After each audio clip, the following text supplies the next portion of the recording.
Research से marketing तक का सफर। डॉक्टर राजामणि थे, उन्होंने बोला कि नहीं, हमें please join a technical department for 1 year. MBA has actually played some vital role on your agrochemical segment. MBA आपको मैनेजमेंट सिखाता है। What significant shift will redefine agrochemical in the next decade? Agrochemical लगातार change हो रहा है। आगे आने वाले समय में इनका जो ग्रोथ रेट है वो 12, 13, 14% है। अगर हम कोई भी नया प्रोडक्ट इंट्रोड्यूस कर रहे हैं या मार्केट में लेके जा रहे हैं, फार्मर फील्ड तक लेके जा रहे हैं, then farmer is ready to experiment. अगर आपको रिजल्ट आते हैं तो आप मेरे कहने से भी नहीं रुकने वाले। और अगर आप Any kind of milestone you have achieved in the PCA Bharat Certis? We have develop a strongest pipeline in Bharat Certis. Which segment have significant growth scope in coming era? Pesticide, herbicide, or these all? Two area is having good scope in coming time. First is a biological and followed by the herbicide. A leadership lesson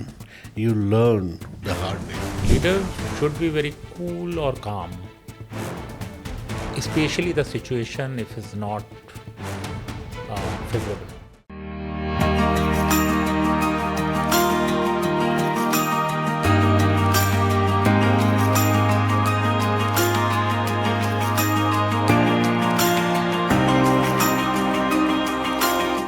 किसी ज़माने में कहा जाता था कि जो दिखता है वो बिकता है, पर आज के दिनों में ये परिभाषा पूरी तरह से बदल चुकी है।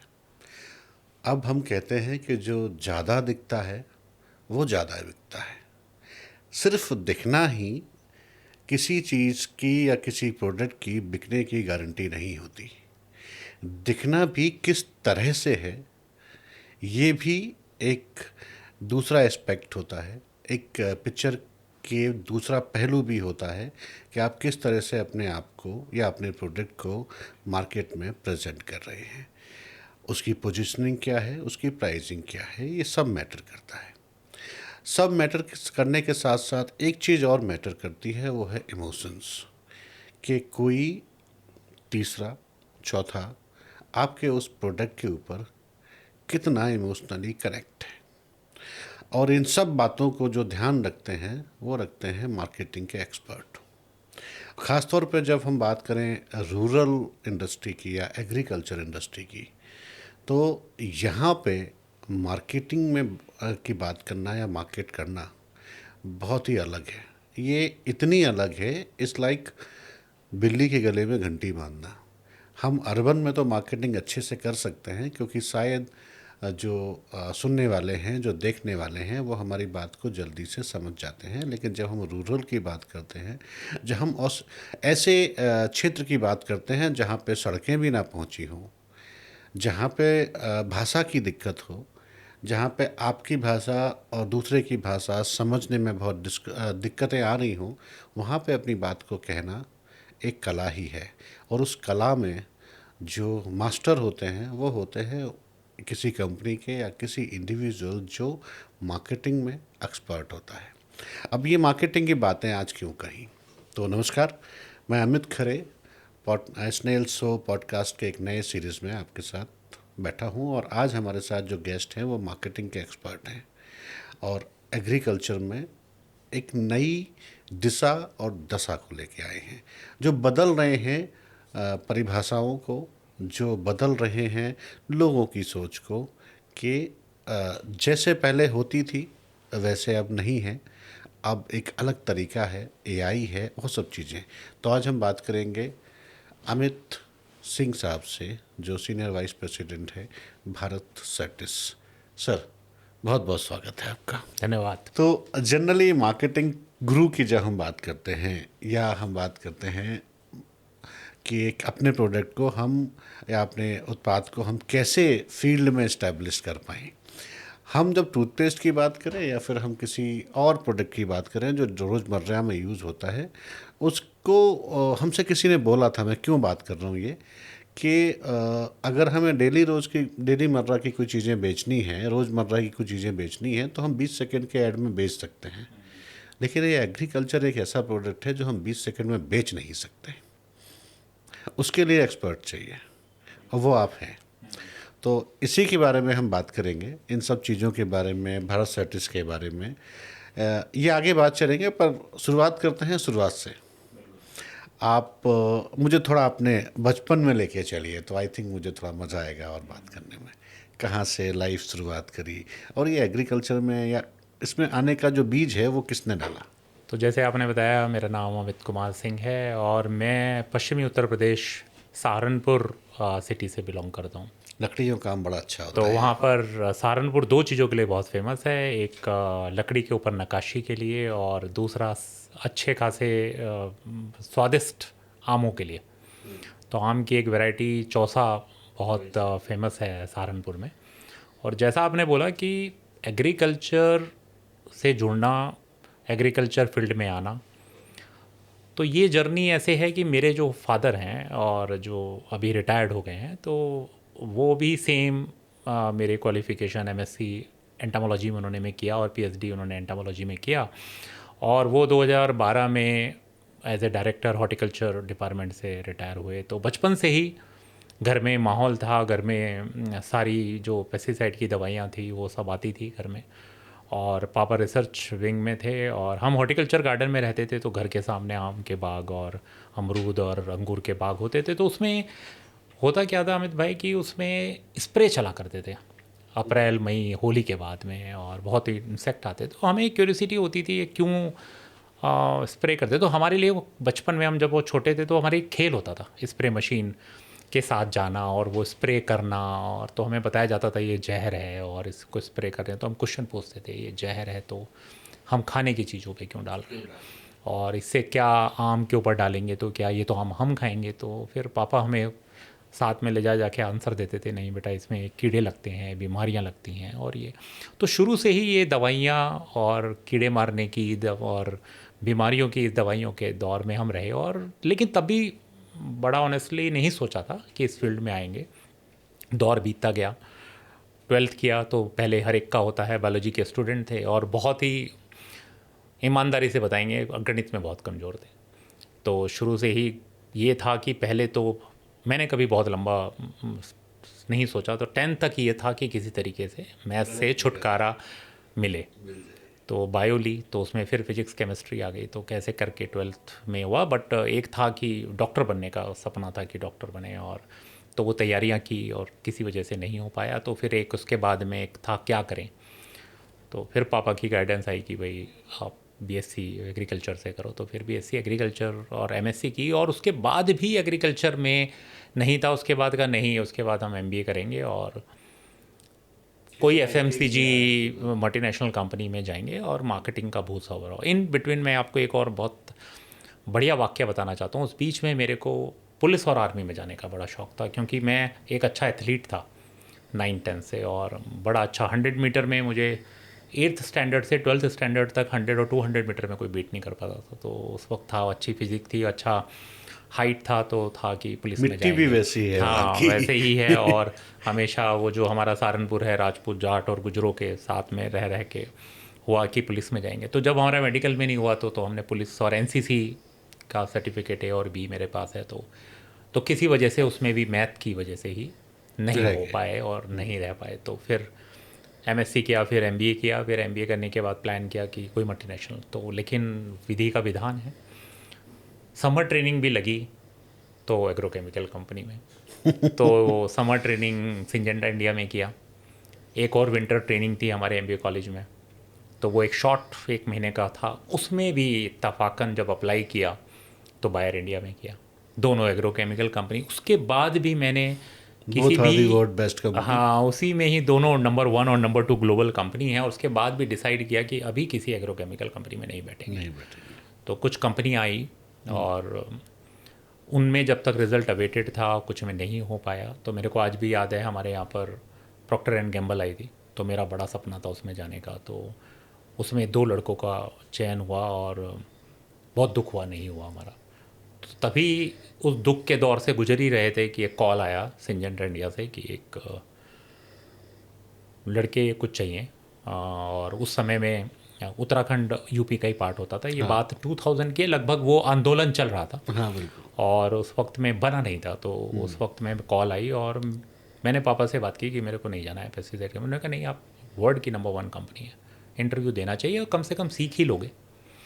और वहाँ पर भी मज़े की बात है कि उस मैनेजमेंट में मेरे को बताया गया कि 3 से 4 साल का एक्सपीरियंस चाहिए, और मैं फ्रेशर था तो मैं बहुत खुश था कि मेरा कि तो मेरा होगा होगा ही नहीं। नहीं। उस चक्कर में इंटरव्यू ज़्यादा ही अच्छा चला गया, और क्योंकि वो बेबाक बोलने आज भी पसंद है, और बेबाक तरीके से जो आंसर दिए गए, सिलेक्शन हो गया।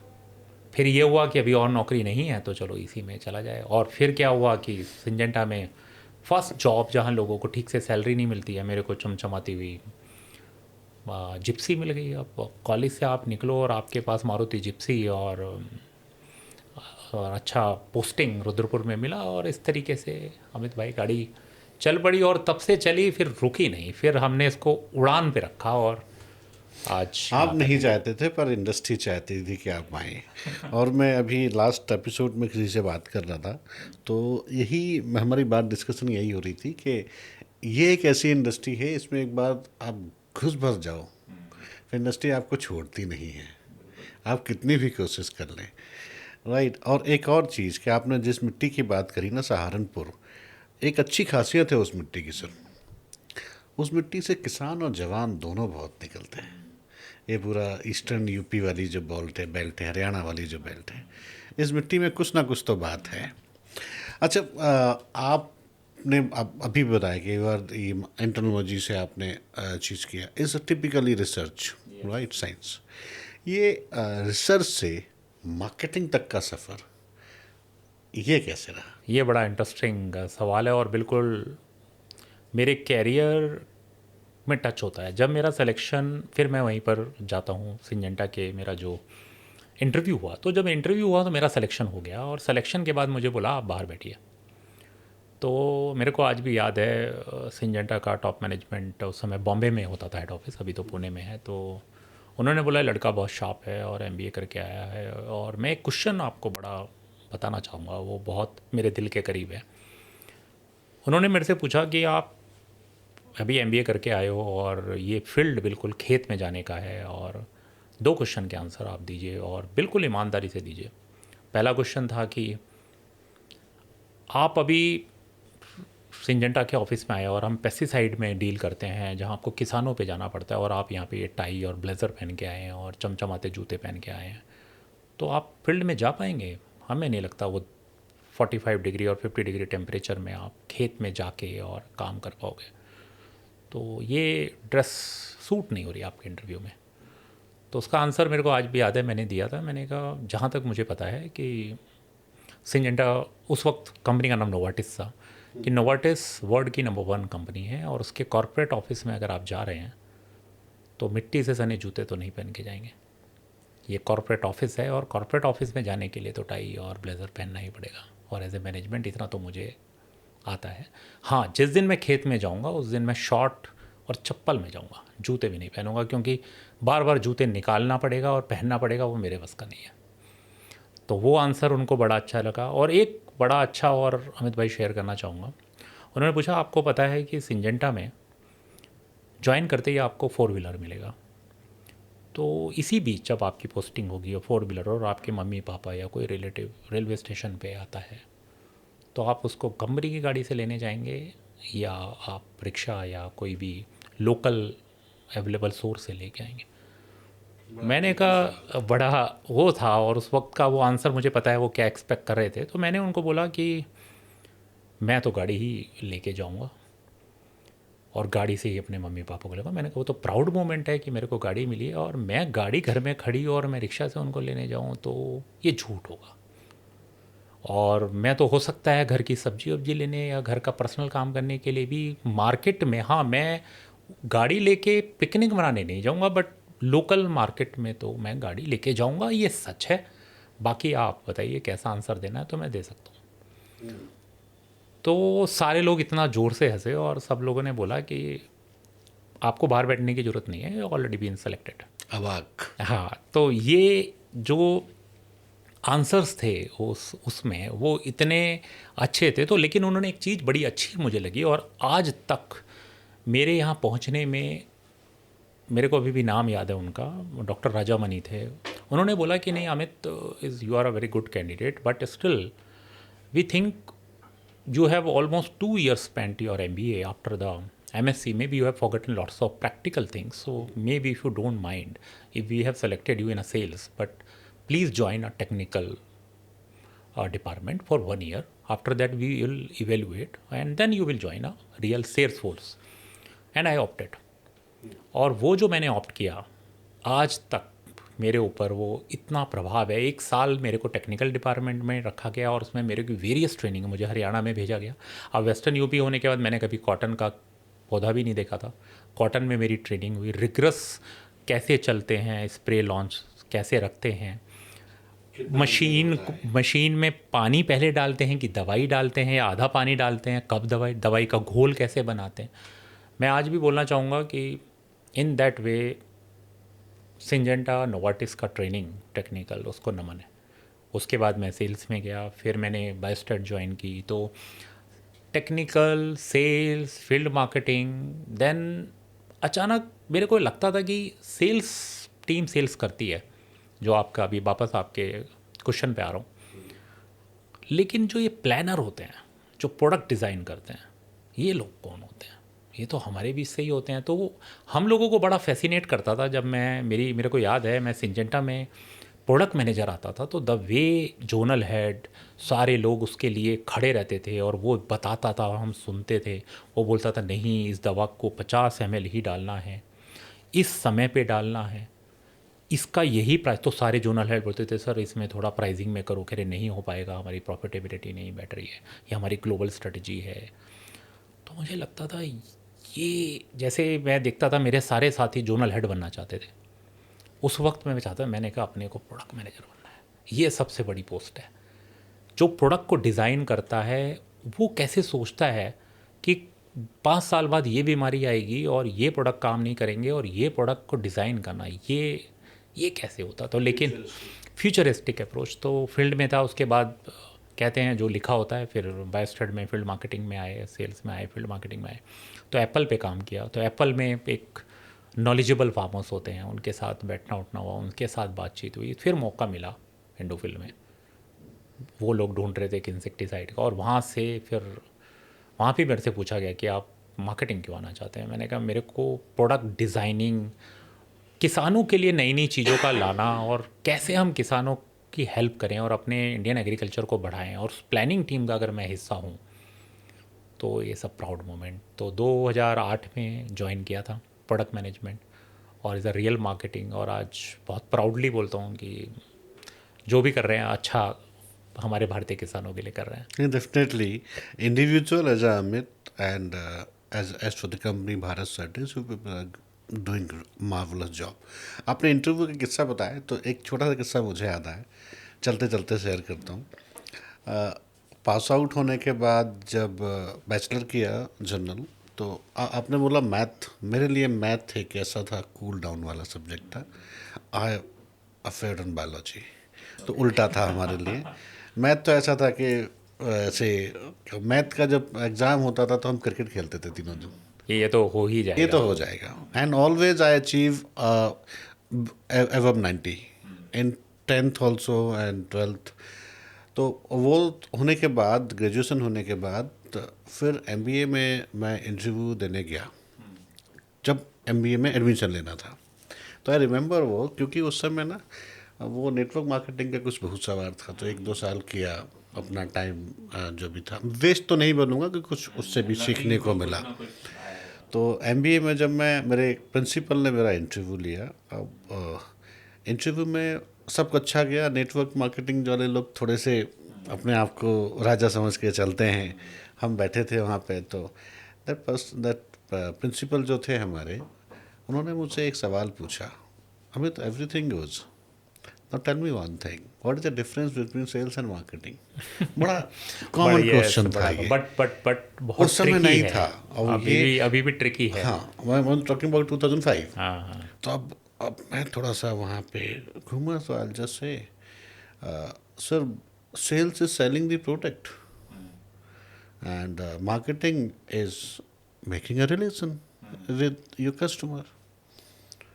तो बोले कि एलोबरेट. मैं क्या, sales is a one time relation, you just give the product, take the money and your relation will be finish out, and then release then we talk marketing. So marketing, understanding the need, then design the product accordingly, then It's we a will put long-term the relationship. long term. So okay, more. तो I was just frustrated 2 बार बड़े अच्छे से actually आप management का example देने जा रहे हो और मैं बड़ा रूरल आदमी मतलब गांव से भी देहात से हूँ अंग्रेजी उतनी अच्छी थी नहीं बट जैसे तैसे फ्रेम कर करके क्वेश्चन अब वो दिमाग में बन रहा है हिंदी क्यों मैं ट्रांसलेट कर रहा हूँ अंग्रेजी में और वो चल रहा है और थोड़ा फ्रस्ट्रेट हो गया तो मैंने उससे बोला प्रिंसिपल से बोला आपने कि सर सेल सामान दो पैसा लो मार्केटिंग एक तो अलग चीज़ है So then again he asked. Actually, he was just testing my patience level. Yes. तो उसने मुझे फिर कहा, when you are comfortable in English, then why you are talking in Hindi? मैं अलग सवाल में फंस गया. मैंने कहा sir both language is good. And as an Indian, we always speaking Hindi is our More mother tongue. comfortable. So it means you are showing me you are the perfect in both language.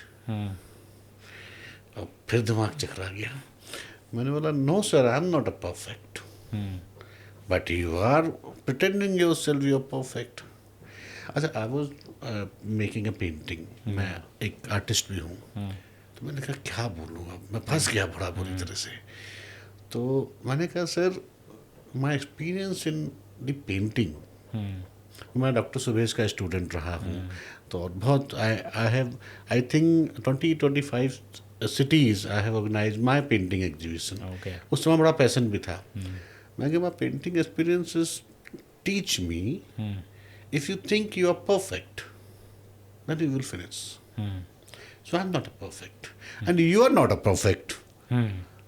अब जो मुझे बोलना नहीं थी ये line वो मैंने बोल दी मैं कि sir you are also not a perfect. Then he was just angry. Actually वो angry नहीं थे he very सुलझे हुए इंसान थे he pretend themselves how can you say that I am not angry I am not a perfect मैंने sir whenever somebody think that he is a perfect he is finished you are still doing your best so you are not a perfect everyone is learning तो वो जो interview था मैं तो बाहर आया मेरे पिताजी मेरे को बहुत चिल्ला रहे हैं तुम कैसी बातें करते हो प्रिंसिपल को बोल रहे हो ऐसा मैं पापा जी तो हो गया जो हो गया ना दिस आइडिया सेलेक्टेड वो जो भी था बट मज़ा आया कुछ कभी कभी इंटरव्यू में ऐसी चीज़ें भी होती हैं आगे बढ़ते हैं MBA which you have completed so that MBA has actually played some vital role on your agrochemical segment have you applied some kind of concept or these all MBA का जो एक MBA स्टडी है वो काफ़ी कुछ सिखाता है आपको मैनेजमेंट में जैसे एंटामोलॉजी है या आपका जो टेक्निकल डिग्री है चाहे वो किसी में भी हो एंटामोलॉजी हो या पैथोलॉजी हो या एग्रोनॉमी है वो आपको टेक्निकल सिखाता है बट MBA आपको मैनेजमेंट सिखाता है तो ये दोनों का बड़ा ही इम्पॉर्टेंट रोल रहा है और MBA का असली जो एक मैनेजमेंट रोल आता है when you are in a planning part तो जब मैंने रियल मार्केटिंग ज्वाइन किया even though I have applied in the sales और रियल मार्केटिंग ऑल्सो तो आपको एक वो डिसिप्लिन सिखाता है एक प्रेजेंटेशन सिखाता है मैं इस पॉडकास्ट के माध्यम से एक बात ज़रूर कहना चाहूँगा जो इवन आज भारत सर्टिस में और मेरी प्रीवियस ऑर्गेनाइजेशन में भी मुझे लोगों से डिफरेंट बनाता है हाउ यू प्रेजेंट तो चाहे सेल्स में हो आप चाहे मार्केटिंग तो मस्ट है बट कहीं भी हो आप making the presentation even not presentation your excel your appearance जैसे मैंने आपको एक बड़ा अच्छा एग्जांपल दिया कि आप इंटरव्यू में जाते हैं तो कई बार आप मान लेते हैं कि एग्रोकेमिकल का इंटरव्यू है तो शर्ट पैंट में चले जाते हैं और एक मैंने काफ़ी लोगों को देखा है बहुत अच्छा ड्रेसिंग सेंस रख के आते हैं और नीचे स्पोर्ट्स शू पहनाते हैं तो वो आप उसके लिए नहीं पहन रहे हैं हर चीज़ का जो स्टाइल है आपका प्रेजेंटेशन का वो आप अपने लिए करें सर एक चीज़ और है मैं थोड़ा सा आपको इसमें वो करूँगा कि जो ड्रेस आप पहन के आते हो ना आप नोटिस कोई भी जो भी हमें सुन रहे हैं अगर वो खुद अपने आप को एनालाइज करेंगे अगर जिस दिन आप प्रॉपर फॉर्मल में ऑफिस जा रहे हैं आपका काम करने में मन ज़्यादा लगेगा जिस दिन आप स्पोर्ट्स वाले या कैजुअल में जा रहे हो शायद आपका काम करने का उस दिन मन उतना नहीं होगा अगर नहीं है अगर ट्राई करना है तो एक दिन आप सूट प्रॉपर टाई पहन के ऑफिस जाइए you will love to work जो जो काम जनरली हमें झिलाता है, उस काम में मज़ा आएगा उस दिन काम करने में। और ये होता है, सेम लगता है आपको? बिल्कुल अमित भाई, बिल्कुल सही बोल रहे हैं आप। एक आपका ड्रेसिंग, दूसरा आप जब कोई चीज़ प्रेजेंट करते हैं, आप चाहे सेल्स में आप अपनी मंथली रिव्यू मीटिंग में एक डेटा प्रेजेंट कर रहे हैं। मैं ज़्यादा बड़ी बात तो नहीं कहूँगा, बट मैं एक्सेल में इतना अच्छे से उस चीज़ को दिखा सकता हूँ। आप कई बार आप एक्सेल दिखा रहे हैं तो उसके फॉन्ट हर टेबल पे अलग अलग हैं। आप डेटा कैसे दिखाते हो, तो मैनेजमेंट जो एमबीए आपको हर तरीके से सिखाता है, आपकी एबिलिटीज़ को शार्प करता है, आपके थिंकिंग को शार्प करता है, आपके सोचने को शार्प करता है कि आप कितनी स्किल्स लगा सकते हैं। प्रोडक्ट बनाना, प्रोडक्ट को मार्केट में डालना, जैसे पहले एक समय में कंपनियां करती थी, आपने देखा होगा कि इसको मैं ऐसे रिलेट करूंगा कि सिर्फ मल्टीनेशनल कंपनी ही मार्केटिंग डिपार्टमेंट रखती थी, इंडियन कंपनीज नहीं रखती थी। और आप उस समय के जो, अब काफ़ी लोग रिटायर हो गए हैं और दिग्गज काफ़ी हमारे एसोसिएशन की मीटिंग्स में आप और हम मिले ही थे लास्ट वीक, तो उन लोगों को पहले मिलते तो आप उनको बोले मार्केटिंग क्यों चाहिए। हमने एक प्रोडक्ट लिया एक कंपनी से और उसको हमने एक पर्टिकुलर प्राइस पॉइंट पे रखा और बेच दिया, मार्केटिंग क्या करेगा, it's a waste of money. ये ज़बरदस्ती बड़ी कंपनियों के एक हिंदी में बड़े चोचले हैं। बट वन डे अराउंड आप देखेंगे इंडस्ट्री, हमारी एग्रोकेमिकल इंडस्ट्री में जो रिवोल्यूशन आया है ये अराउंड 2000 के बाद से आना शुरू हुआ है, और रियल रिवोल्यूशन 2010 से आया है। 2010 तक भी काफ़ी कंपनी, मैं नाम नहीं लेना चाहूँगा, मार्केटिंग डिपार्टमेंट नहीं होते थे। बट 2010 से 2020 में आज आप देखें कंपनी सबसे ज़्यादा इन्वेस्ट मार्केटिंग पे करती है।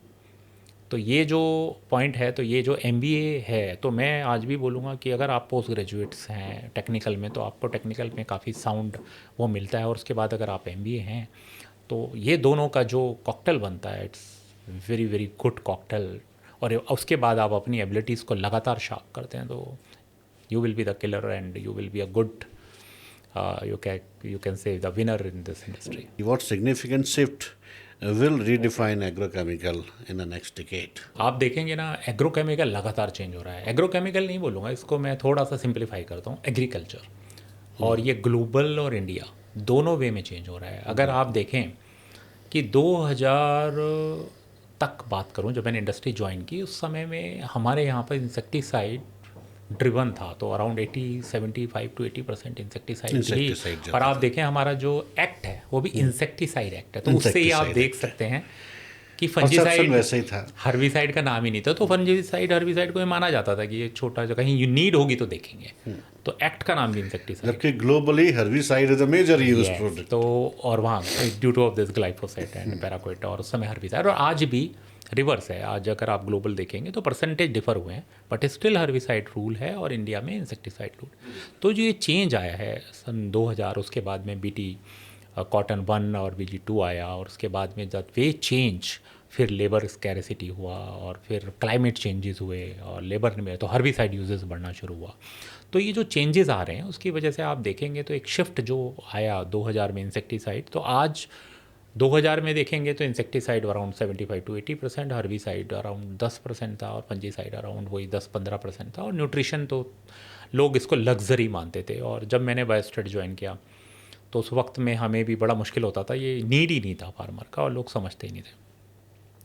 2010 के बाद आप जब ये कॉटन और इसमें चेंज हुआ तो इंसेक्टिसाइड में स्पेशली जो पैराथ्रॉइड्स और जो वॉल वर्म वाले इंसेक्टिसाइड थे वो कम हुए, और हर्बिसाइड यूजेस बढ़े।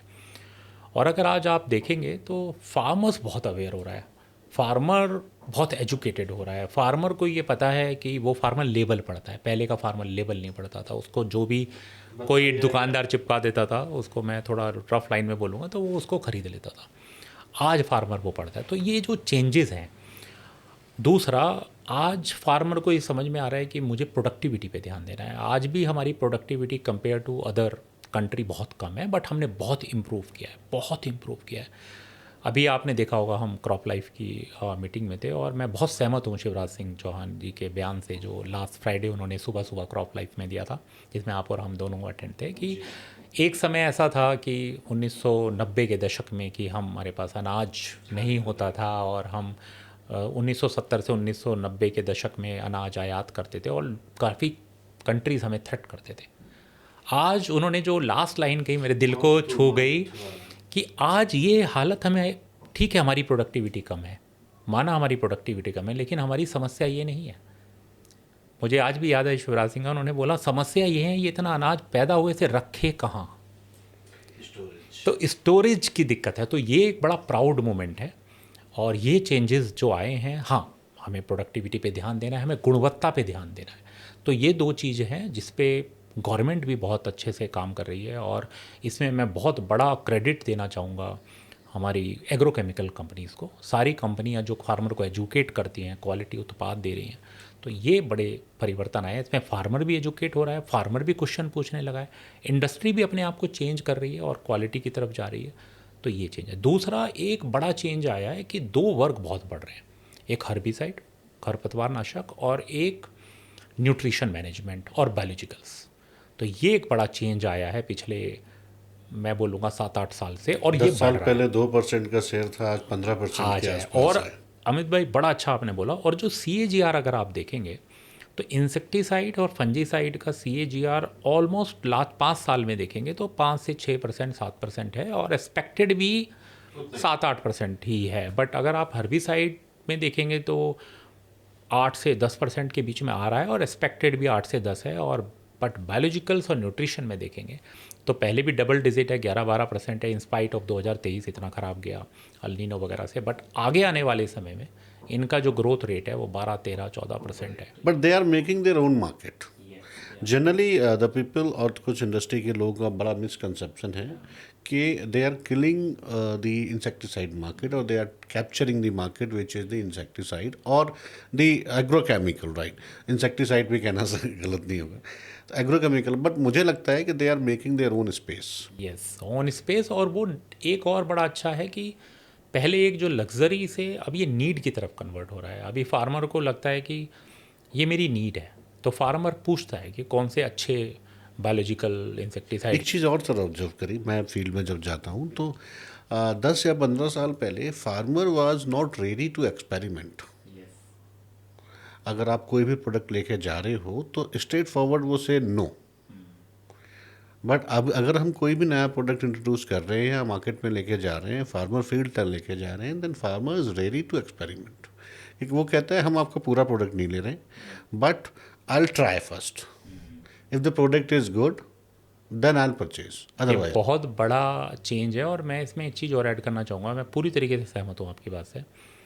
पहले फार्मर को एक कंपनी ने बोला आप ये दवाई आती है और ये इस कीड़े या बीमारी की आती है, आप डालिए, तो वो पूरे अपना जो भी उसके 20 बीघा या एकड़ 20 एकड़ उसमें डालता था।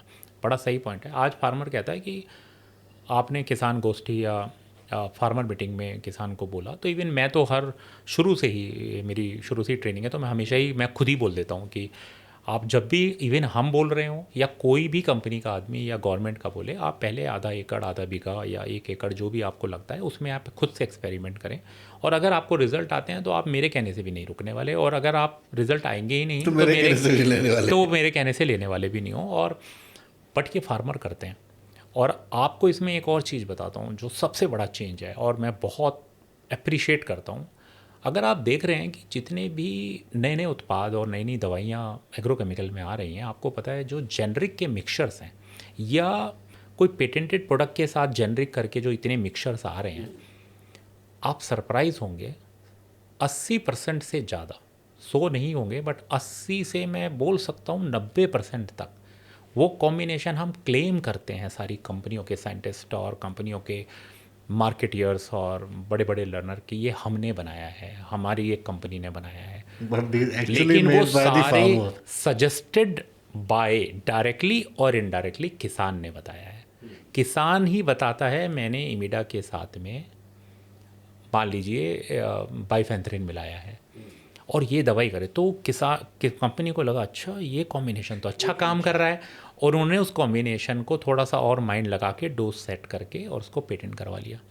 मैं आज आपको बताऊं जितने भी मिक्सचर्स हैं, चाहे वो patented generic proprietary generic, 80 to 90% directly indirectly suggested by farmer.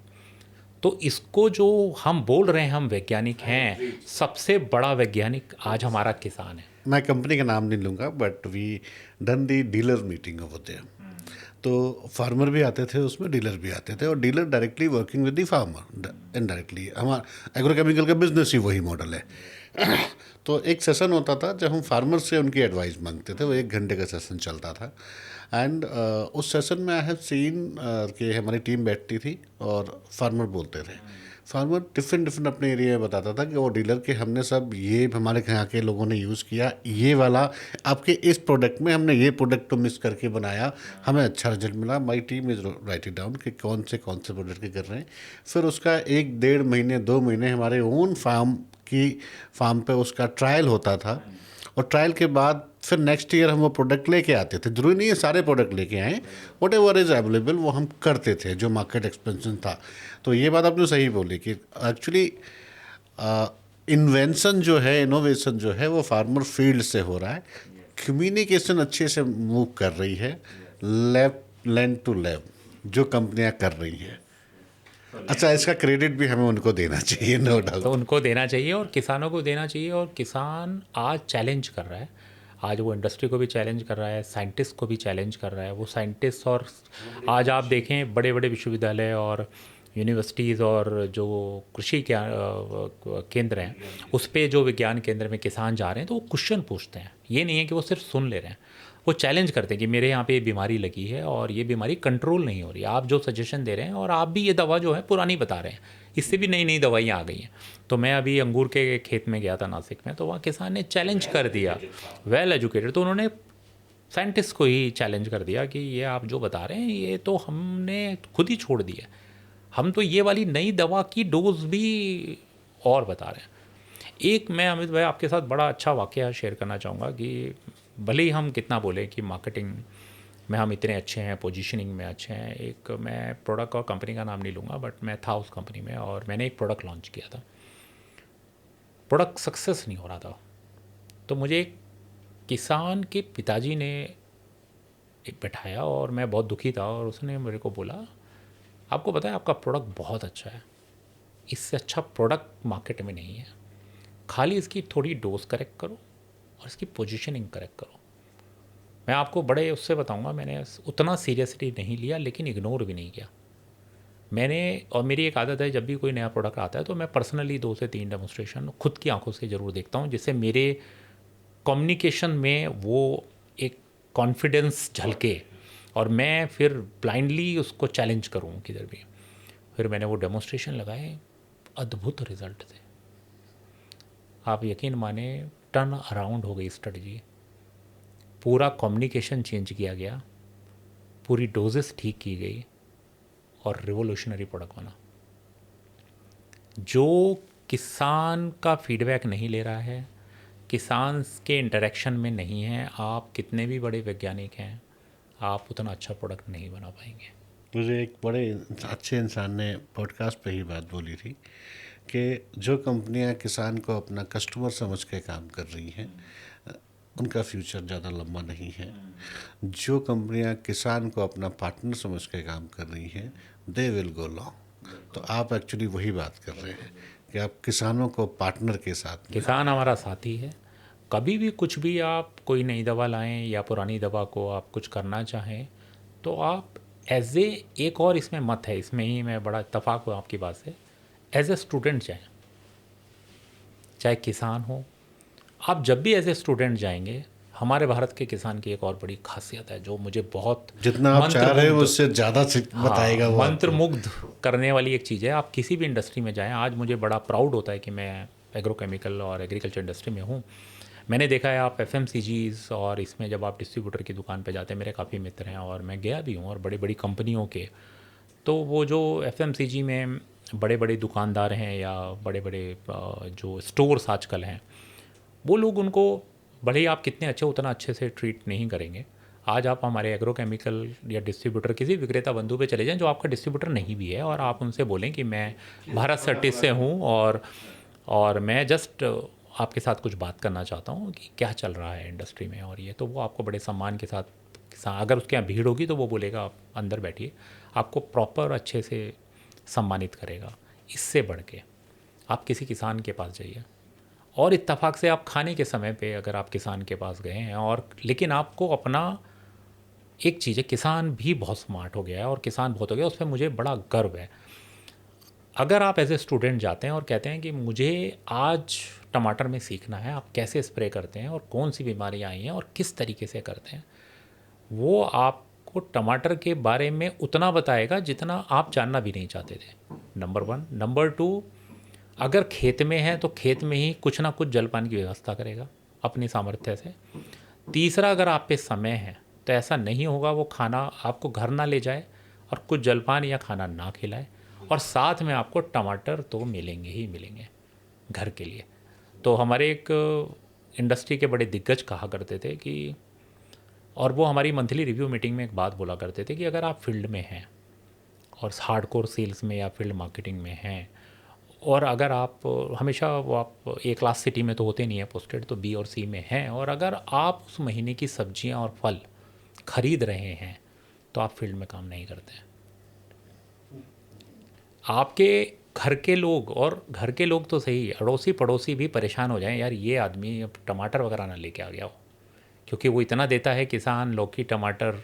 मैं जब हिमाचल और उसमें था तो मेरे काफ़ी रिलेटिव पड़ोसी कहते थे, यार सेम मत देना प्लीज़, इतना महंगा सेब जो हम दिल्ली में 200 रुपये का खरीदते हैं, किसान 10-12 किलो तो आपकी गाड़ी में से, आपको पता भी नहीं चलेगा। कई बार वो बाद में बताएगा कि सर वो आपने देखा नहीं, वो मैंने गाड़ी में ना 10 थोड़े से, वो तोलता तो है नहीं, तो वो रख क्या कुछ सेब रख दिए थे। आप सोचोगे 2 किलो रखे, बाद में देखा तो उसने एक पेटी रखी हुई है। तो ये किसान है, वो आपको ज्ञान भी दे रहा है, आपको सारी चीज़ें भी बता रहा है। तो अगर हम उसको कस्टमर मान रहे हैं तो मुझे लगता है वो सबसे बड़ी गलती है। उसे अपना साथी बंधु मानो। इवन मैं तो बोलता हूँ साथी बंधु के अलावा आप उसे टीचर मानो, उससे सीखो और उसकी मदद करो अच्छे उत्पाद देके। एक छोटा सा वाक्य है सर, मैं तरन तारन में था। तरन तारन एक्चुअली जो नहीं जानते, पंजाब का एक बॉर्डर वाला हाँ, village है। मैं गया हूँ, मैं तो जाता वहाँ हूँ। पे इंडिया पाकिस्तान का बॉर्डर शेयर होता है, और जो खेती भी होती है वो जीरो लाइन पे भी होती है। बिल्कुल बिल्कुल, जहाँ वो नो मैंस लैंड हम उसको बोलते उसमें हैं। वो पास बनता है। और उस वो सुबह 8 बजे पास बनता है और शाम को 6 बजे they have to move anyhow. आप कुछ भी कर रहे हो, कीड़े लगे हो, कुछ भी कर रहे हो, आपको वापस निकलना ही निकलना है। तो उनकी ज़मीन वहाँ पे भी थी। मतलब वो बता रहे थे कि यहाँ पे कभी भी सेलिंग हो जाती है। हम खेती कर रहे हो को फायरिंग शुरू हो गई, और सामने पाकिस्तान का वो ऐसा है कि हम आदमी पहचान सकते हैं आदमी कौन है। अगर एक बार वहाँ देख के आ जाए, कहीं और मिल जाए तो पहचान जाएंगे चौकी में वो आदमी, वो सैनिक बैठा था इतने पास में। And we are there for shooting, हमें मूवी शूट करने गए थे। तो परमिशन वगैरह वो सब कुछ थी, क्योंकि बॉर्डर पे आप शूट कर रहे हो, परमिशन चाहिए, आर्मी परमिशन। तो वो सब कुछ करके गए। और शाम को हम ऐसे ही हम जब गए थे तो हमारा रिप्रेजेंटेटिव वहाँ पे जो था, जो एरिया मैनेजर था, हमारे ऐसे ही 2 महीने 3 महीने पहले बात हुई होगी कि सर मेरे को ना पंजाब में तो मक्की की रोटी और सरसों का साग खाना है। अब जब हम गए थे वो सीजन भी सरसों के साग का ही था। एंड ही स्पेशली प्रिपेयर, उन्होंने उससे ही बोला। And he is not only the farmer, उसकी जो लैंड थी वो 100 एकड़ से ऊपर की थी। वो जमींदार था, वो एक तरह से लॉर्ड जमींदार। हाँ, very ground to earth, very ground to अर्थ।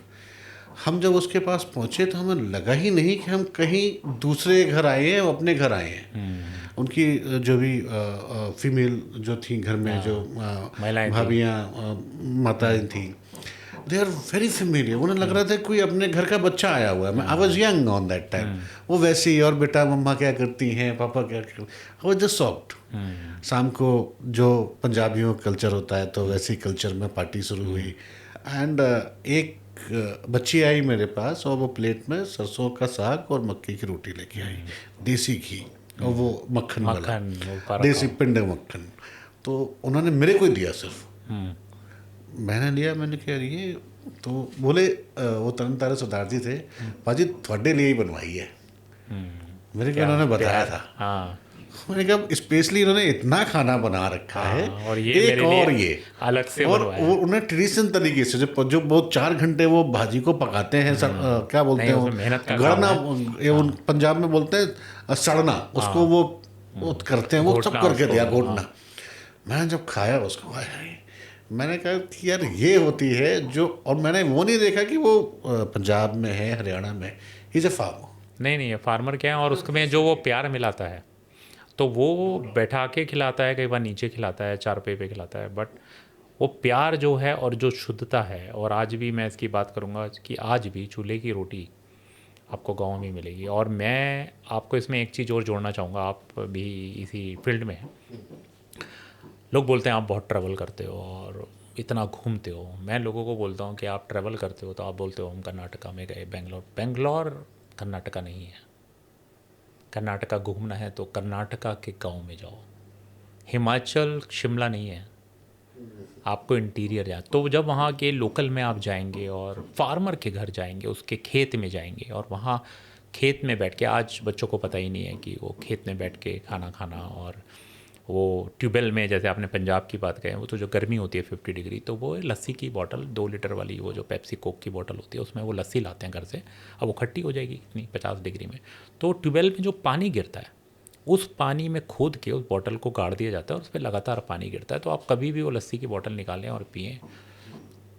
वो जो खेत में बैठ के खाना खाना और ये करना, और गांव किसान शुद्ध दूध देना, ये सब जो इस इंडस्ट्री की, ये जो हम बात कर रहे हैं, प्रोडक्ट बेचना, पेस्टिसाइड, कीड़े, इसके अलावा एक ये अलग ब्यूटी है जो हमें ये कोई और नहीं कमा और सकता। किसी भी इंडस्ट्री में नहीं मिलेगा।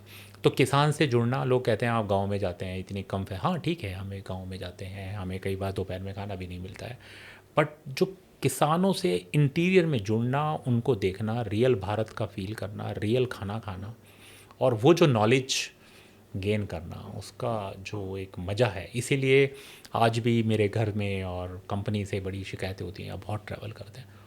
तो ये उसका आज एक सीक्रेट मैंने आपको नहीं वो बताया है। है। तो एक चीज़ और है सर, क्योंकि मेरे पिताजी अक्सर बोलते हैं, अगर आप किसी के घर जा रहे हैं, अगर उस घर में जहाँ आप एज ए मेहमान गए हो, अगर उस घर में वहाँ की महिलाएं आपको स्वागत कर रही हैं, they are open to you, right, it means कि वहाँ का जो कल्चर है वो बहुत रिच है और वो आपको अपना मान रहे हैं। जनरली हम जब कहीं जाते हैं ना, अब हम शहरों की बात करें तो ड्राइंग रूम में बैठते हैं, जो भी उसका हाउस होल्ड या जो भी नौकर होगा वो पानी लेके आता है, वो जो मेन आदमी से मिलना है वही है, बाकी नोबडी, लोग कोई नहीं नहीं आते आते। हैं। ये लेकिन गांव में जब ऐसा गांव में नहीं जाएंगे होता तो है। पूरी फैमिली बैठती वो है। जो आपको मेन जगह पे हैं, वहाँ पे सब लोग आपको मिलने भी आएंगे, और खाना भी आपको उनके हाथ से ही मिलेगा। तो और उसमें जो प्यार होगा वो वो एक आपको अलग होता है। कहीं पर नहीं मिलेगा। चलिए सर, हम हाँ। रूरल से थोड़ा कॉर्पोरेट की तरफ आते हैं कि there is one any kind of milestone you have achieve in BCA Bharat Certis. You have recent, first of all, you yes, have completed 2 years in this, so yes, congratulations. Thank you. And this month, now we'll talk about. Bharat Certis, मैं इससे पहले 3 company में काम कर चुका हूँ, Syngenta, बायस्टेड, Indofil. और इंडोफिल में मेरा बड़ा लंबा टेन्योर रहा है, अराउंड 14 ईयर्स का।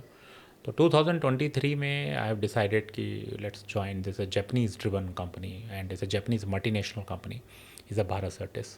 तो व्हेन आई जॉइन, तो सेम थिंग कि we were very strong, even though Bharat is a very you can say sound or strong name in pesticide world, but still we were struggling the pipeline products or patented chemistries or new things. So इसको milestone में मैं यही बात करना चाहता हूँ कि यहाँ पर एक स्ट्रॉन्ग मार्केटिंग डिपार्टमेंट की ज़रूरत थी।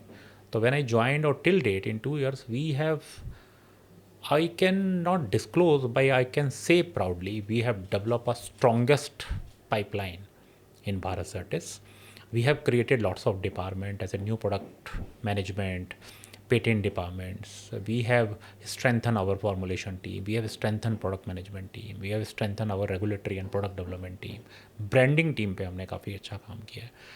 And the most important work which I want to tell you, our alliance management, collaborations, which I proudly say that I'm good in that. So nowadays we are working with almost all Japanese companies. We are working the very good European company, US based company, Latin America company. So we are working, and we are working in all the area which we talk that which sector is going to increase. Tomorrow the word biological का है, herbicide है. तो we are you can say developing the solution, not I don't say the product. We are developing the solution for our Indian farmers in all categories, and especially the great work we are doing for biologicals nutrition management, herbicides and others. So that's the milestone. And ये fruits आपको पता है जैसे हमारा registration का procedure होता है 5 साल लगते हैं. तो this achievement what we are doing and what the seed we are sowing, the real harvest and happiness will start from 27. The first product we are launching as a 9(3), and after that 29 onwards every year 2, 3 products. So it's a revolutionary kind of turnaround strategy which we have developed, and it will come in coming years. There's a very few companies who work in a 9(3) in India. And इसमें एक चीज़ और add करना चाहूँगा मुझे कि किसी भी company का अगर मार्केटिंग स्ट्रांग है एंड पाइपलाइन स्ट्रांग है तो उसको कोई हिला नहीं सकता. और आज आप देख रहे हैं आज हमारी इंडस्ट्री में एक और बड़ा चेंज देखने को मिल रहा है. बहुत सारे मर्जर्स हो रहे हैं. कुछ कंपनियां अपने प्रोडक्ट को ऑफलोड कर रही हैं, दूसरी कंपनियां खरीद रही हैं, कुछ कंपनी बाइंड अप हो रही हैं. इसका एक बहुत बड़ा रीज़न है कि अभी भी काफ़ी लोगों को लगता है कि प्रेजेंट में वी आर डूइंग बहुत अच्छा और बहुत बढ़िया कर रहे हैं, we have very good profitability, but they are not thinking after 3 years 5 years. और आपने बड़ा अच्छा क्वेश्चन पूछा था कि चेंजेस क्या हो रहे हैं. अगर उस चेंजेस के अकॉर्डिंगली हमने अपने प्रोडक्ट को डिज़ाइन नहीं किया तो समय दूर नहीं है, बोरिया बिस्तर लपेटना पड़ेगा और जाना पड़ेगा. I'll not put the name, but I think 2 and 3 months we will say one of the biggest company, they have shut down their operation in India, but I'll not put the name. It's not good for that. Okay, you have talked about herbicide, pesticide is one. Now tell me, which segment have significant growth scope in coming era? Pesticide, herbicide, or these all? Out of the lots of vertical, this herbicide, fungicide, insecticides, so still 2 area it's having good scope in coming time. First is the biologicals and nutrition management. I will put in one category even though they are separate, nutrition and biological, and followed by the herbicide. This is the category where we are looking at tremendous growth and expected double-digit CAGR growth in those segments. So slowly we are moving towards the world parameters which is moving on. That metrics we are following and we are nearby. Sir, as a global company, Bharat is Japanese is involved, right? So what do you balance? How do you balance the global R&D and India local farming need? Global अगर आप देख रहे हैं जो हम change की बात कर रहे थे कि काफ़ी सालों में जो चेंजेस आ रहे हैं, तो पहले आप देखेंगे कि जो जितने भी मॉलिक्यूल आते थे, एक मैं इसमें एक और ऐड करना चाहूँगा, तो यही एक डिफरेंस होता है जो हम बात कर रहे थे. और आपने भी बड़ा अच्छा बोला कि सेल्स और मार्केटिंग में क्या डिफरेंस होता है. तो इससे एक रिलेट बड़ा मुझे अच्छा वाक़या याद आ गया कि उस वक्त हमें लगता था कि जो कंपनी प्रोडक्ट लॉन्च करती है वो प्रोडक्ट उस कंपनी का होता है. तो जैसे एक अपनी काफ़ी मल्टीनेशनल बायर है, उसका नाम ले सकते हैं, तो कोई प्रोडक्ट उसने लॉन्च किया. एक एग्जांपल, एक प्रोडक्ट लॉन्च किया था फेम. तो इंडस्ट्री में हमें लगता था कि फेम बायर का प्रोडक्ट है. तो ये उसी बेस पे मैं बोल रहा हूँ जो आपका क्वेश्चन था. तो जब जैसे जैसे फिर हम जब प्योर मार्केटिंग में आए और 2008 और 9 में मैंने प्रोडक्ट मैनेजमेंट, उसके बाद जब लर्निंग हुई रियल मार्केटिंग की और अब भारत सर्टिस में जो हम हैं, तो बाद में पता चला कि ये तो मार्केटियर कंपनी है. रियल कंपनी जो R&D बेस्ड कंपनी है, जो इन्वेंटर हैं इन मॉलिक्यूल्स के, वो या तो जापानीज़ कंपनी है या यूरोपियन कंपनी है. और आप अगर देखें जितने भी मॉलिक्यूल इंडस्ट्री में आए हैं उसमें से 75 to 80% मॉलिक्यूल जापानीज़ ओरिजिन होते हैं. तो ये जो इतने सारे प्रोडक्ट्स आ रहे हैं, और पहले अगर आप देखेंगे 2000 और 2010 तक, 10 से भी मैं पहले की बात करूँगा, तो Japanese were hesitate to come into the market. तो वो बोलते थे we are inventor, we are providing the product, and they will look the good marketing company. So normally they select the true multinational companies, and they hand over this But product. do you think this kind of mentality is still having with the Japanese? They are not directly involving in the market. Now started, and now they know and they realize कि we also come to the as a marketer company, and we also earn good profitability. And now they started, and this is the best example I want to give. Japanese also, they are very good thinker. They always think medium and long term. They never ever think short term. Sometime as an Indian, Chinese, people think the Japanese are very slow. They are not slow. they invest maximum time on thinking medium and long term 360-degree approach, and then they will go. So as an Indian, we always think as if we are very fast and take decisions. So on that basis, they have taken a decision, let's go as a marketeer. So as the best example, they selected a country. They also see, apart from profitability, which is the most secure country to go. So as you know, the best example, another best example, the Suzuki has selected a Maruti and in a long back, and they are ruling the market. Toyota is another example. In Indian agrochemical is an example that now, if you see earlier, the Japanese company, they hand over the molecule to lots of Indian or multinational company, but now they are all coming.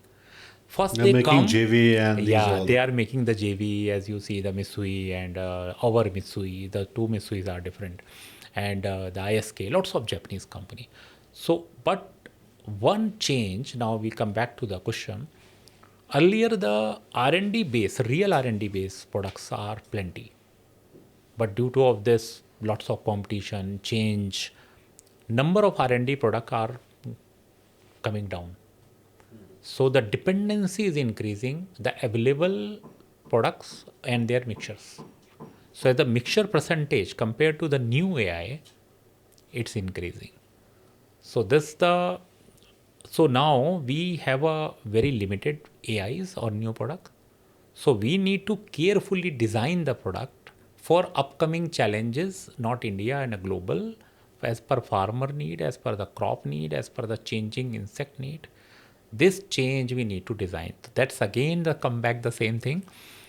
We need to interact more with the farmer. We need to spend more time on field, whichever the companies who are doing that and they are developing the product, they are ruling. So optimum utilization, resource utilisation.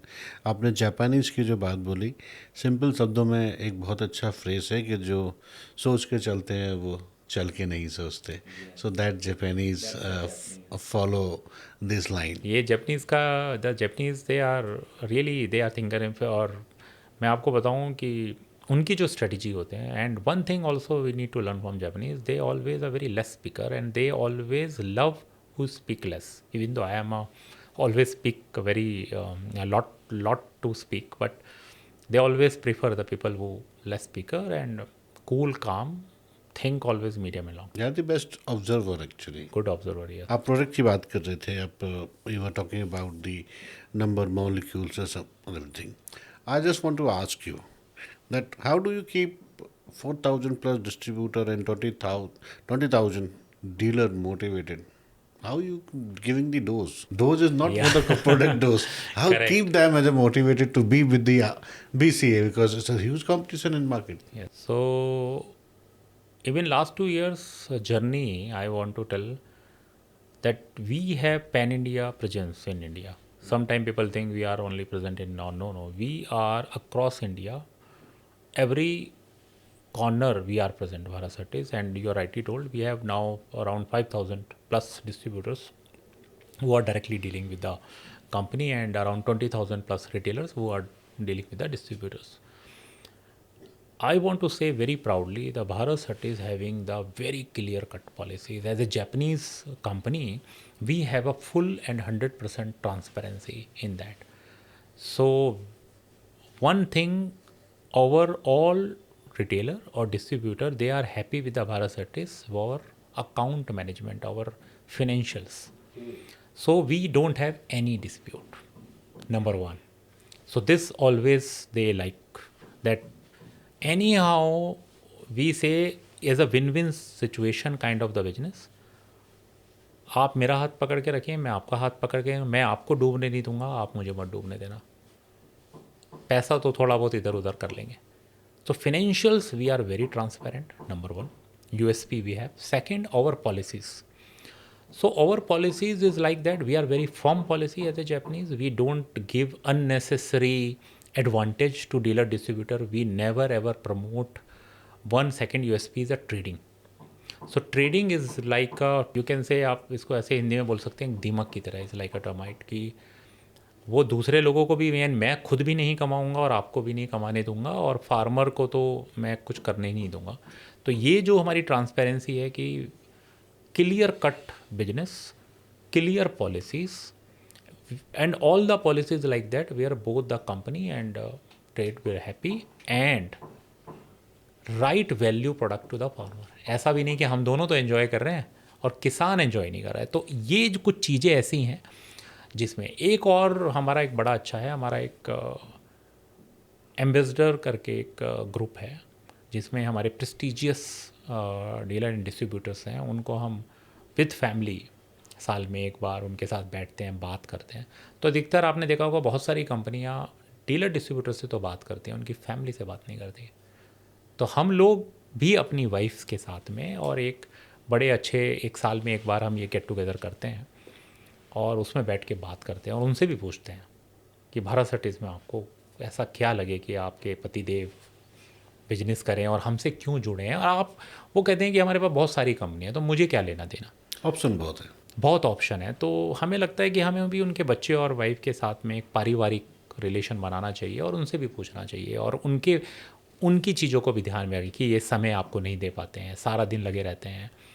तो आपको भी ऐसा feel होना चाहिए कि मेरे पति भारत सर्टिस के साथ काम करते हैं तो मुझे भी प्राउड हो। तो कैसे प्राउड हो, तो मैं सारी चीज़ें तो नहीं बता पाऊँगा, बट ये हमारी एक यूएसपी है कि जिससे हम उनके परिवार तक पहुँचे हैं। तो आज ऐसा है कि अगर हम मार्केट में जाते हैं और मैडम को पता चले किसी डिस्ट्रीब्यूटर की वाइफ को कि हम आ रहे हैं, तो पहले ही आ जाता है कि आज लंच आप हमारे यहाँ घर करेंगे। तो ना उनकी चल पाती है डिस्ट्रीब्यूटर की, ना मेरी चल पाती है। तो ये जो रिलेशनशिप है एक बहुत बड़ा यूएसपी है भारत सर्टिस का कि डिस्ट्रीब्यूटर हम लोग पूरा अपने ट्रेड पार्टनर्स के साथ में बड़ा अच्छा कनेक्ट रहता है। एक पुराने लोग कहते भी थे, अब शायद उसकी परिभाषा चेंज हो गई है, बट पुराने लोग कहते थे कि अगर दोस्ती रखनी है तो परिवार की रखो। जो परिवार की दोस्ती होगी वो लंबा जाएगी। जो आपसे ये बोलता है कि नहीं दोस्त तो हो पर घर का कोई हिसाब किताब नहीं है, पारिवारिक दोस्ती नहीं है।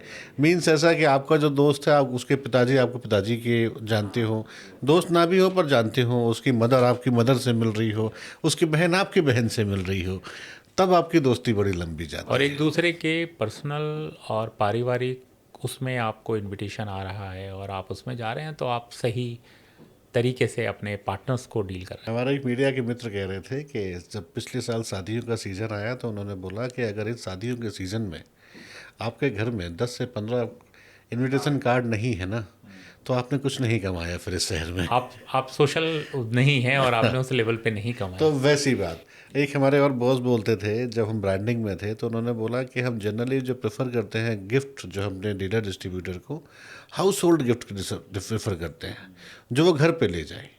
मैं क्या जनरली कंपनियां तो वो डिफ़र करती है कि वो अपने दुकान पे रखे जिससे कि लोग देखें तो ब्रांडिंग हो। बोले वो ब्रांडिंग ठीक है, दैट अपनी जगह फ़ाइन है, लेकिन वो घर पे लेके जाएगा ना तो उसकी बीवी भी उसके पता होगी किस प्रोडक्ट पे आया, किस कंपनी से आया है, और बार बार वो अगर क्वालिटी अच्छी होगी तो याद दिलाएगी कि इस कंपनी ने ये दिया था, ये अच्छा था। बिल्कुल सेम, मैं इससे 100% एग्री हूँ।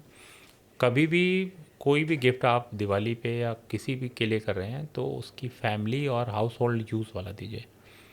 आप उनकी वाइफ हमेशा याद रखेगी कि अरे अगली दिवाली पे वो अपने आप पूछेंगे अरे वो भारत सर्टिस का गिफ्ट नहीं आया, हर बार आता है, पिछली बार इंडक्शन आया था, इस बार ये आया था। तो ड्राई फ्रूट्स में तो दिवाली के जब 10 गिफ्ट आते हैं तो हमें यही नहीं पता चलता कि कौन सी कंपनी का कौन सा ड्राई फ्रूट आया था। तो ये कुछ चीज़ें हैं जो सारी चीज़ें मत याद रखी जाती है। नहीं, चूँकि फील्ड हमारी एक जैसी है, क्योंकि क्या है ना, हम डीलर को बात कर रहे हैं या हम जिस भी कस्टमर से बात कर रहे हैं, कहीं ना कहीं उसकी डिसीजन मेकिंग भी किसी और से डिपेंड है।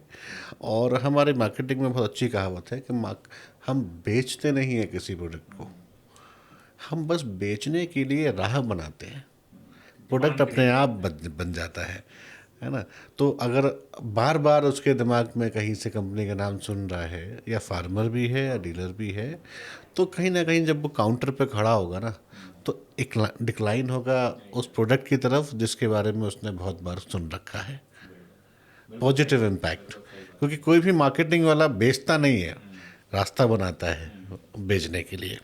तो इसी बात को लेके एक आगे का सवाल है कि आप क्या चाहते हैं, आपकी लीडरशिप स्किल जो है, your all working style as Amit Singh, आपको इंडस्ट्री हिस्ट्री में कैसे याद रखे? What kind of legacy you want to put down? Difficult question पूछ लिया आपने बट जो मैं एक चीज़ जो मुझे बहुत अच्छा लगता है और जो मेरे को अप्रिशिएट भी इंडस्ट्री में किया जाता है, नए प्रोडक्ट की प्लानिंग और नए प्रोडक्ट लॉन्च और उसका स्टैब्लिशमेंट मींस पूरा लाइफ साइकिल प्रोडक्ट का, तो पीएलसी मैनेजमेंट बोलते हैं उसका, प्रोडक्ट लाइफ साइकिल मैनेजमेंट। तो उसके लिए मैं नून हूँ और मैंने अपने लाइफ में स्पेशली जब तक आप फील्ड में थे तब तक तो आपको जो प्रोडक्ट्स मिले वो आपने प्रोडक्ट इस्टेब्लिश किए, लॉन्च किए। तो मेरा एक है कि जिद बहुत है मेरे को, तो अगर किसी ने बोला कि ये नहीं हो पाएगा तो वो तो फिर अपने को करना ही होता है। जैसे मेरी एक प्रीवियस कंपनी में लोगों ने बोला कि हम आदमियों के पास जिद ही होती है जी जीती होती है। तो हमारी एक कंपनी में, पिछली कंपनी में बोला कि एप्पल में बिजनेस करना मुश्किल है, तो मैंने कहा ये हमें दे दीजिए।